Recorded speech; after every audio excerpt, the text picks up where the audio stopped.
fire suppression, water supply, EMS command vehicles, and why do these vehicles exist? How do they work together to protect the community? So we can move on. So the purpose of this presentation is really just to touch upon, how these apparatuses support our 5 operational needs. When we're talking about how we protect life and property, maintain coverage during simultaneous emergencies, which is happening more and more. As our call volume continues to rise, it's just inevitable that we're gonna have simultaneous calls, and many this week alone, especially during the weather event that we had. How are we gonna ensure that water supplies are established in areas with no hydrants? How we're gonna preserve local protection while we send resources on mutual aid, and then providing supervisory command and safety oversight on incidents. So the theme is gonna be simple. The fleet is built around reliability, redundancy, and readiness, and not extras. So fire suppression, we can go right by that. So the first truck that we'll touch upon under fire suppression is gonna be engine 61, which is our brush. As you see, it says wildland and off-road fire suppression. This truck is designed for rapid response to brush and woodland fires, wildland fires, off-road emergencies, incidents, and conservation areas. We have a significant amount of forested and, wildland and urban interface. We have a lot of homes that are built right up against open space. So when conditions are dry, when the wildfire risk increases, a full-size engine, we cannot get a full-size engine into a lot of the areas that we need to be able to get into to put these fires out. So this is why this truck is critical for deployment. So a full-size engine crew, a full-size engine is not going to reach the terrain where this truck can. So the goal is to get early intervention to limit the spread and protect nearby homes and structures. Truck 62, engine 62. This right here, this is our aside from the ambulance, this is our next busiest truck in the fleet. It's our primary pump. It's our frontline primary pump. Built for structural firefighting. This goes to structure fires, it goes to fire alarms, motor vehicle accidents, and supports rescue efforts. The NFPA is pretty specific as to what a type of equipment needs to be on an engine to have it rated as a Class A pumper, according to, NFPA, FEMA guidelines, all of that. This truck goes a little bit above and beyond this because we have the highway. We don't have a rescue truck. There's some places where this truck would just be considered a squad. This is our do everything truck. It carries the jaws of life. It carries our rescue struts. It carries 1,000 gallons of water. I can't even tell you how many hundreds of feet of hose line that this carries. This truck is ready, again, as I said, for all of those events. This truck, every time the ambulance goes, this truck goes, and then sometimes above and beyond. I believe this truck had the engine itself, engine calls were up in excess of 900 engine calls last year. In comparison, the ambulance had it was 600 medical calls. So when the CO alarms are going off, someone says they smell natural gas, this is the piece that's going to go. 63. So 63 is our reserve engine. 2 essential functions for this engine.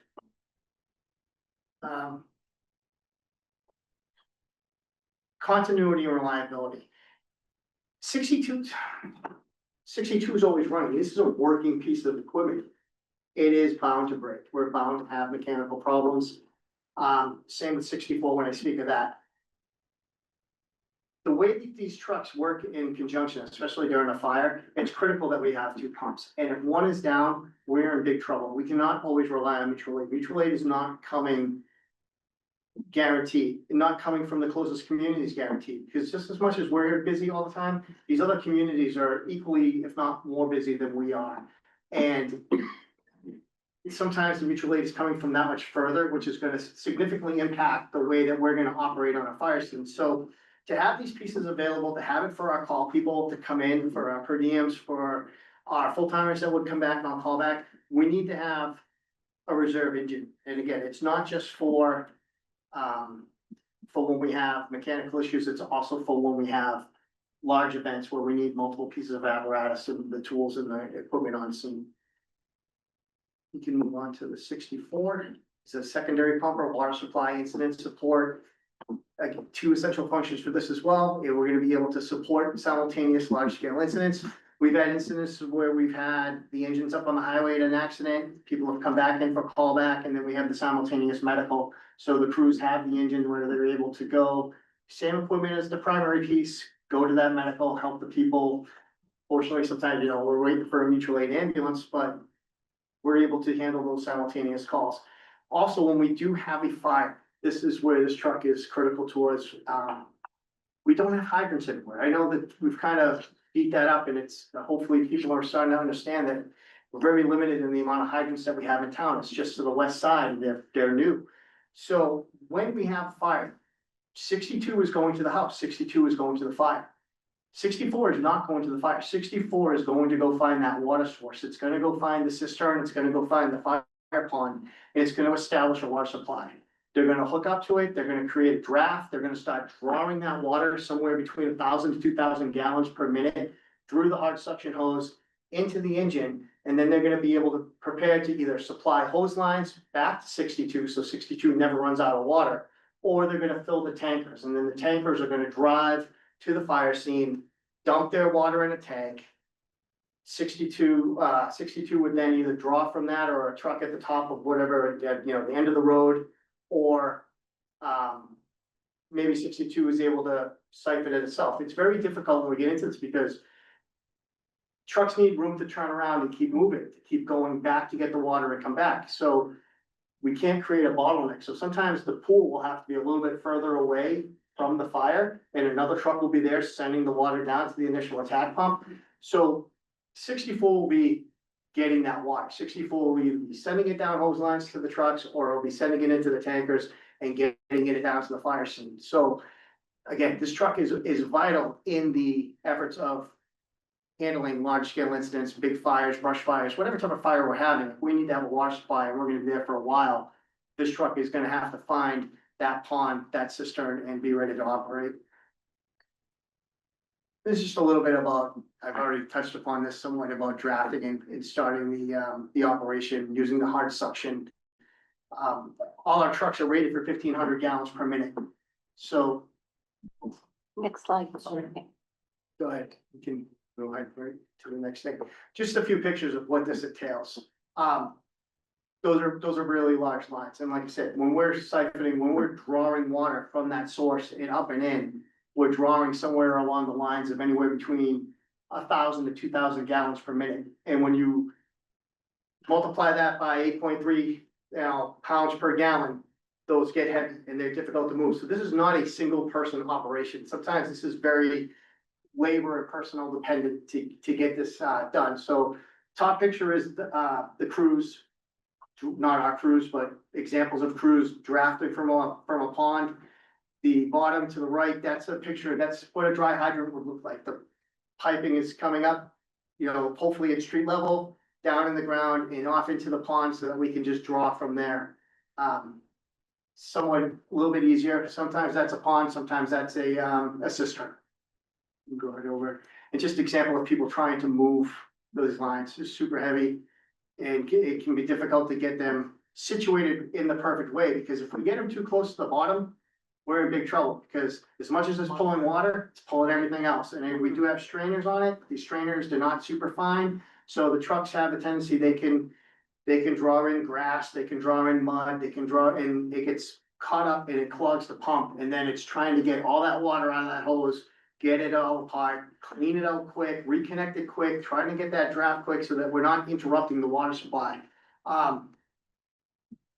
If we lose water, we're in big trouble. As much as the water is gonna put the fire out, the water is what's gonna keep us alive as well. That's the barrier between us and the fire. So like running out of water is, it's not a good situation for our people if that were to happen. Not an option. No, it is definitely not an option. You just, to be honest, as you get more into the career, you've been at the end of a hose line and you've had that hose line go dead, you realize how just unacceptable it is. If you've seen people come out of, coming out of a fire fairly hot, I mean, heated, you're coming out and you're looking for that person who ran out of the water. They're putting your life on the line, so So again, just to reinforce this, it's engine 64 is vital for our water supply. That secondary pump is just to be able to handle simultaneous calls, to be able to establish that water supply, to make sure that our people are not running out of water, that we have a high volume of water that we need to put some of these fires out. We need to have that pump and we need to have it in the bay, ready to go. We'll move on to some of our water supply apparatus. Again, no hydrants, so tanker 67, that truck has 3,000 gallons of water. There are no hydrants on the highway. Zero hydrants, there are no fire ponds, there are no cisterns on the highway. Just a few months ago, we had a tractor trailer truck on fire up on the highway.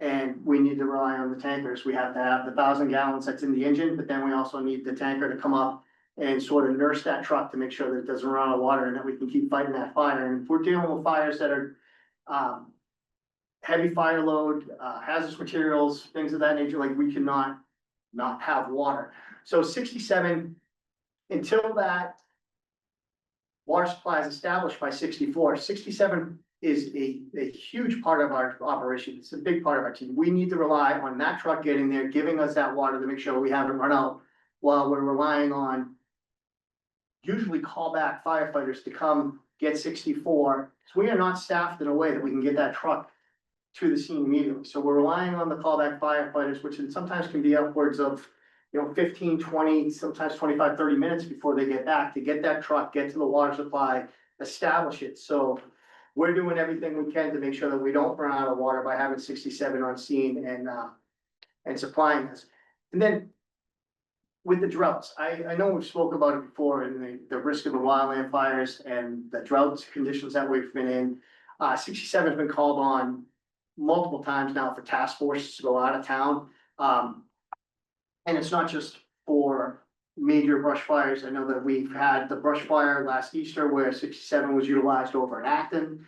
And then we had over the summer, we had another pretty significant weekend event in Littleton where, again, no hydrants nearby, and we had to send 67 over to Littleton for almost the entire weekend of shuttling water for them so they could put a fire on. The issue is that when that 3,000 gallons of water is in Littleton, it is not in Boxborough.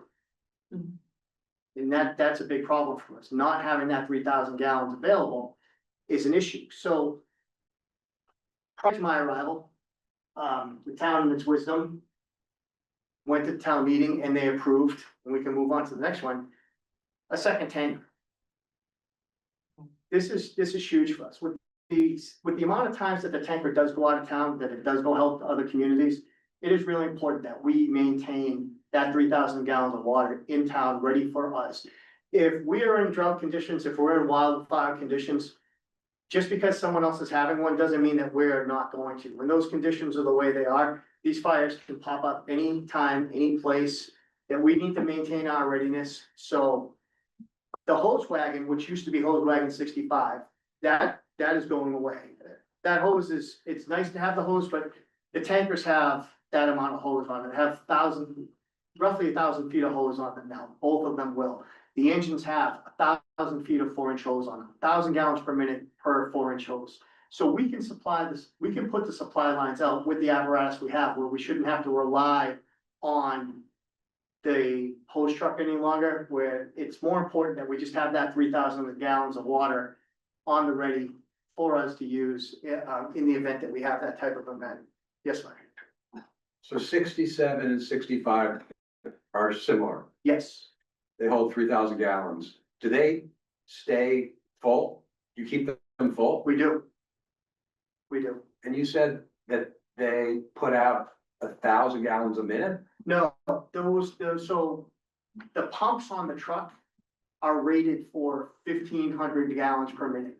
So as long as we have that supply of water going into the truck, we can, with our hose lines, and there's so much hydraulics involved with this, with friction loss and length of hose and,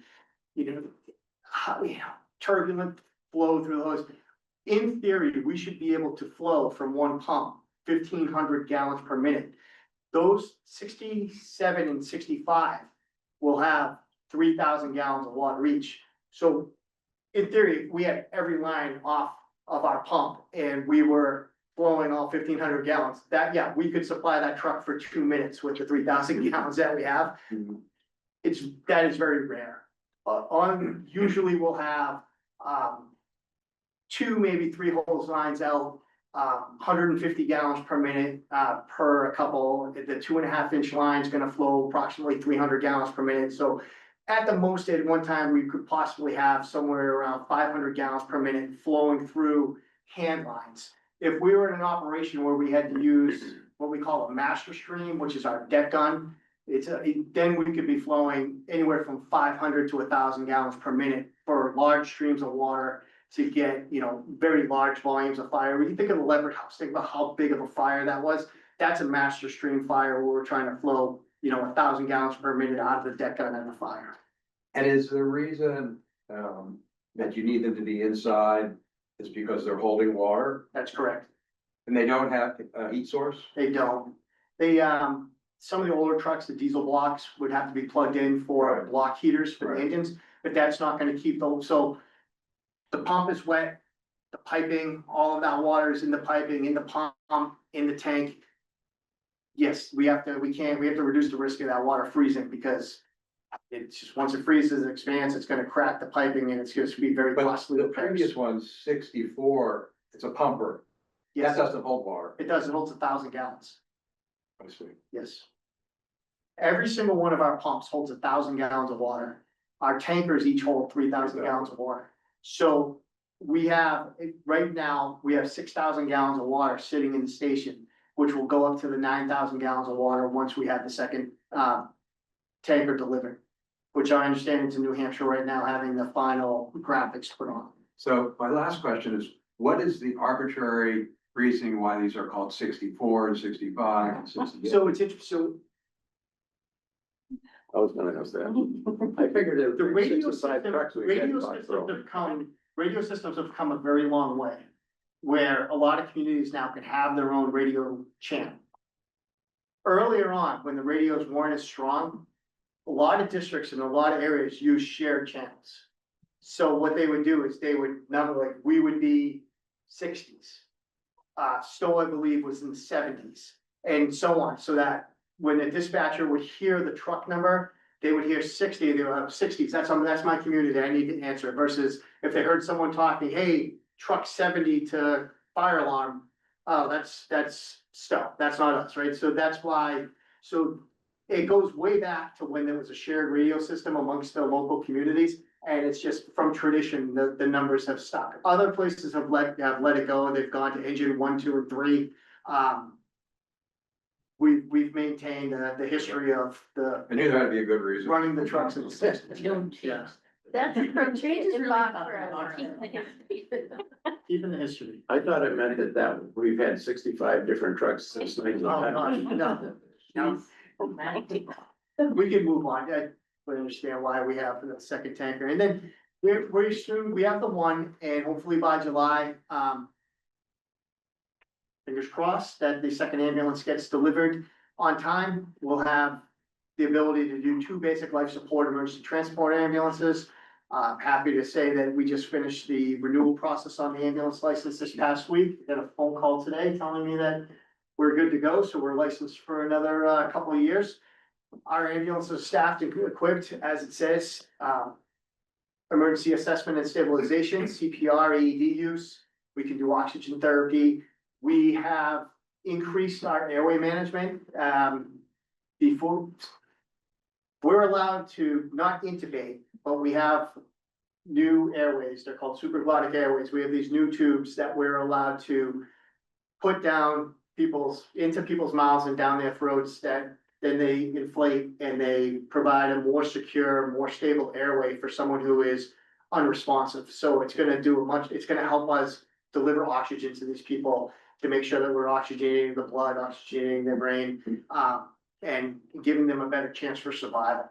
So we're really excited about that increase in our service. It was a big step. It was a lot of work through our ALS partners with Pro and with our medical direction out of Emerson Hospital. And I gotta tip my hat is off to our crews for the amount of training and for the amount of education they had to go through and work through to get everyone comfortable with us instituting that into our program. So that was a big step for us this past year. We're also equipped for bleeding control and trauma care, and then safe patient transport to the hospital, which is the key, right? That's we're not getting you to the hospital, we're not doing our job, so absolutely need to be able to do that safe. And then ALS, as I said before, Pro, Littleton, Acton are three major partners in that. So why two are necessary? Again, we're just getting busier. It's the amount of simultaneous calls is. I feel like we're having multiple per week, and it's unfortunate right now. A lot of times when they're going out, the only person who's left for that second call lately has been myself. So it's been interesting to be going on medical calls alone and waiting for those mutual aid ambulances to show up. Versus when we have that second ambulance come in and a call back goes out, that we will hopefully be getting that second ambulance quicker with our own people, and we'll be able, or to Monday through Friday when we're staffed differently, when we're staffed a little bit heavier, potentially being able to handle that with the crews that we already have on scene. So that will be a very big help to us. And then, again, just, we wanna have a system that's reliable and that we have patient care continuity.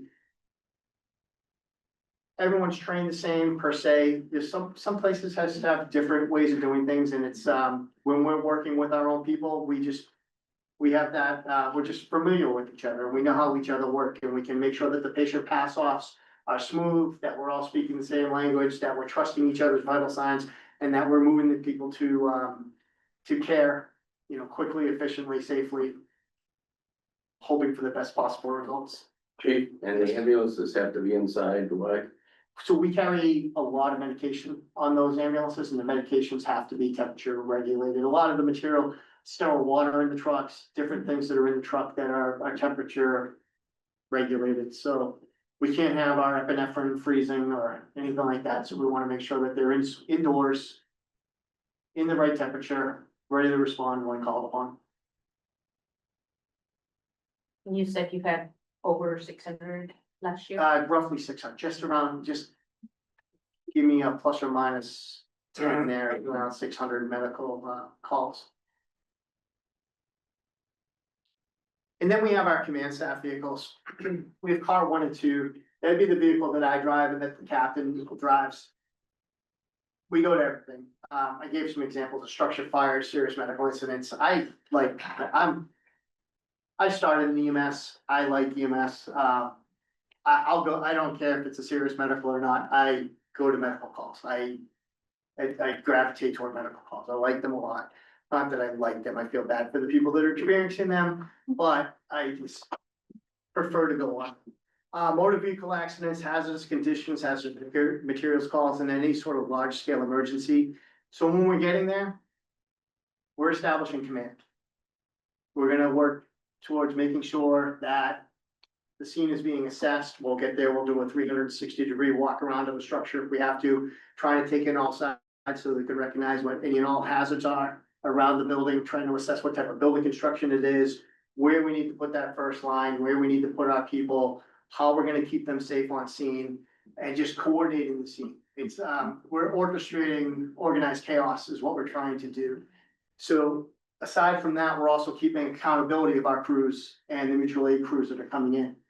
We need to know who's there, we need to know who is working, who's working where, how many people are there.